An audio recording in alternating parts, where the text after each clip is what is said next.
सिंह आपके साथ शुरुआत बड़ी खबर से जो रांची से आ रही है। आचार संहिता उल्लंघन के मामले में हजारीबाग से सांसद केंद्रीय मंत्री जयंत सिन्हा पर एफआईआर दर्ज की गई है। जिला प्रशासन ने आचार संहिता उल्लंघन के मामले पर यह कार्रवाई की है। IIM Indian institute of management Ranchi में कार्यक्रम के दौरान वोट मांगने का केंद्रीय मंत्री जयंत सिन्हा पर आरोप लगा है। खेलगांव थाने में बाकायदा मामला दर्ज हुआ है। झारखंड के मुख्य निर्वाचन पदाधिकारी एल ख्यानगते ने केंद्रीय मंत्री जयंत सिन्हा के खिलाफ आचार संहिता उल्लंघन के मामले में प्राथमिकी दर्ज कराई है। एल ख्यानगते का कहना है कि केंद्रीय मंत्री जयंत सिन्हा का रांची आईआईएम के दीक्षांत समारोह में भाग लेना एक सरकारी कार्यक्रम था और इस संबंध में उनके कार्यालय से किसी प्रकार की सूचना निर्वाचन आयोग को नहीं दी गई। इस कारण से उन्होंने आचार संहिता का उल्लंघन किया है। आपको बता दें कि आचार संहिता के तहत अगर सरकार का मंत्री किसी सार्वजनिक कार्यक्रम में जाता है तो उसकी सूचना निर्वाचन पदाधिकारी को देनी अनिवार्य होती है। सेंट्रल मिनिस्टर अगर ऑफिशियल विजिट में आता है तो वो उनका विभाग मंत्रालय द्वारा सूचित किया जाएगा यहाँ का राज्य सरकार को, मुख्य सचिव को, और तदनुसार जो आगे कार्रवाई करेगा, जो सुविधा उपलब्ध कराने ऑफिशियल काम होता है तो उपलब्ध कराया जाएगा। केंद्रीय मंत्री जयंत सिन्हा पर आदर्श आचार संहिता उल्लंघन मामले में एफआईआर दर्ज होने के बाद जी मीडिया से बातचीत के दौरान रांची के डीसी राय महिमापत रे क्या कहते हैं, आइए उनको भी सुनते हैं। चुनावी शंखनाद के बाद रांची में सबसे बड़ा मामला आया है केंद्रीय मंत्री जयंत सिन्हा के खिलाफ आचार संहिता उल्लंघन का। हमारे साथ रांची के डीसी साहब हैं। सर, ये क्या मामला है? देखिए,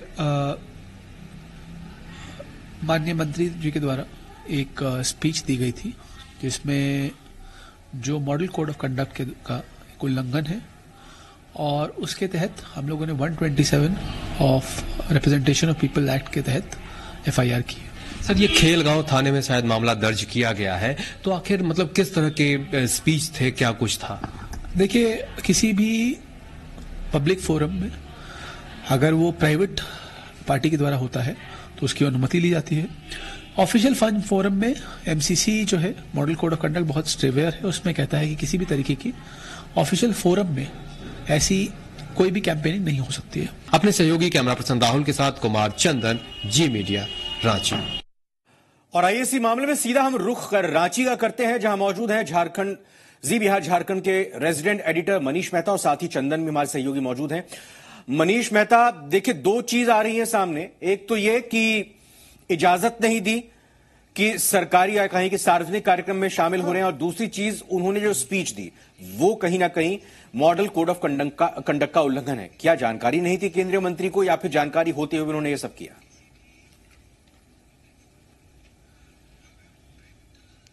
देखिए, इस पूरे मामले पर बीजेपी के अपने तर्क है। बीजेपी के नेताओं की अगर माने रविंद्र, तो उनका कहना ये था कि इस पूरे मामले में केंद्रीय मंत्री को ये इस बात का एहसास नहीं था कि इस तरह से अगर स्पीच देने पर उनके खिलाफ इस तरह का मामला बनता है। लेकिन पूरा मामला क्या है, ये दर्शकों के लिए जाना बेहद ही जरूरी है, क्योंकि 2 दिन पहले आईआईएम का एक समारोह में केंद्रीय मंत्री को बाकायदा चीफ गेस्ट वहां पे बुलाया जाता है। वो छात्रों को संबोधित करते हैं और संबोधित करते करते वो वोट करने की अपील कर देते हैं। और इसी मामले पर लगातार विपक्ष सवाल खड़े कर रहा था। बाकायदा शिकायत तक दर्ज कराई गई थी चुनाव आयोग के समक्ष, और आज चुनाव आयोग के हस्तक्षेप के बाद जिला प्रशासन ने उनके खिलाफ मामला दर्ज कर लिया। और अभी हमने थोड़ी देर पहले रांची के डीसी को भी उनका बयान भी सुनाया है, और चुनाव आयोग का जो बयान है, जो मुख्य निर्वाचन पदाधिकारी है, उनका भी बयान सुनाया, जिसमें वो साफ कह रहे हैं कि कहीं ना कहीं अनुमति नहीं ली गई थी और इस तरह के ऑफिशियल फोरम पे इस तरह से वोट मांगना जो है कहीं ना कहीं गलत पाया गया। इस वजह से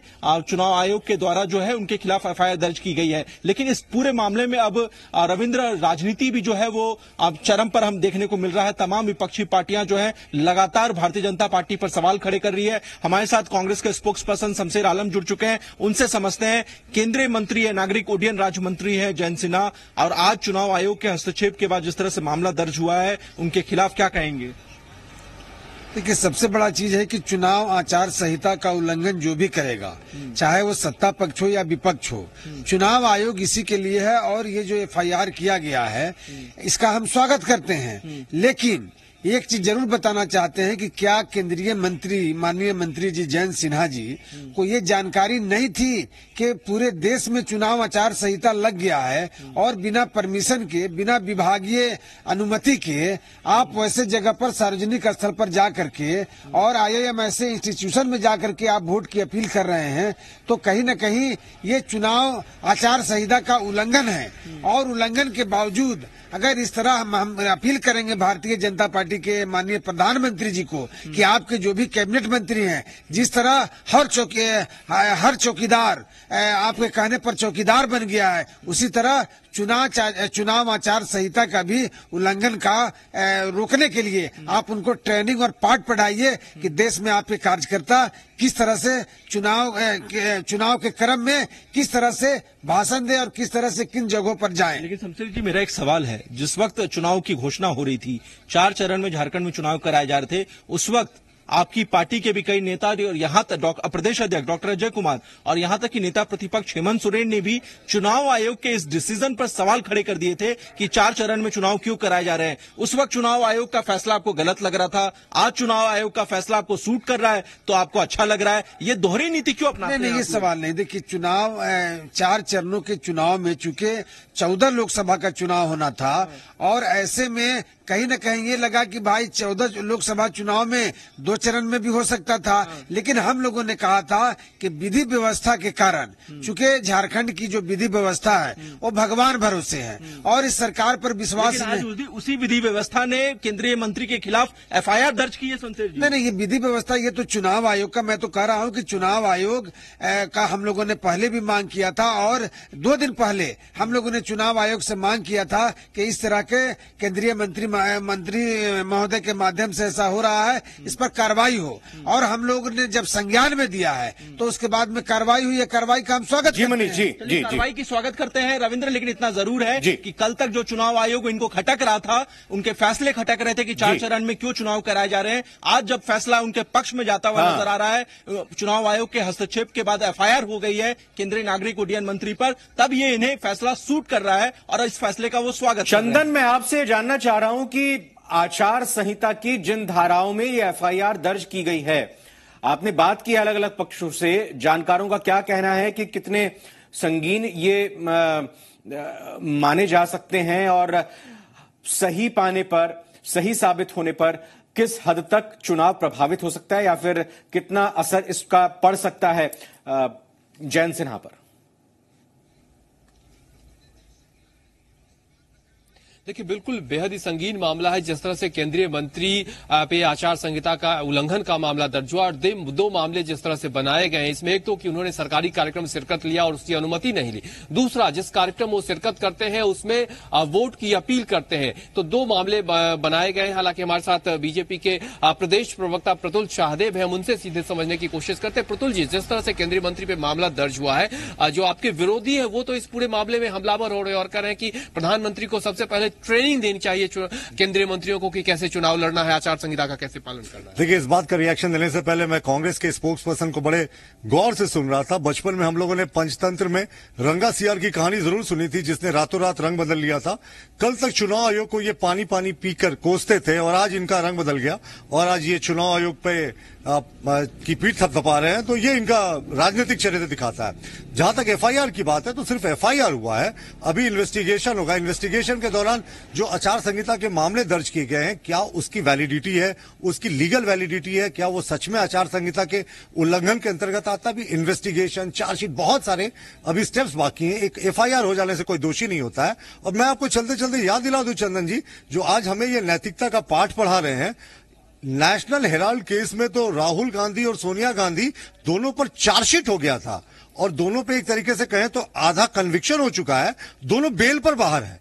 तो आज एक महज FIR होने पे ये जो बड़ी बड़ी नसीहत दे रहे हैं चौकीदार की बात, भाई हम मानते हैं, हम देश के सजग चौकीदार के साथ हैं और ये तो बेलदार है, इनके पार्टी का जो शीर्ष नेतृत्व है ये बेल पर है।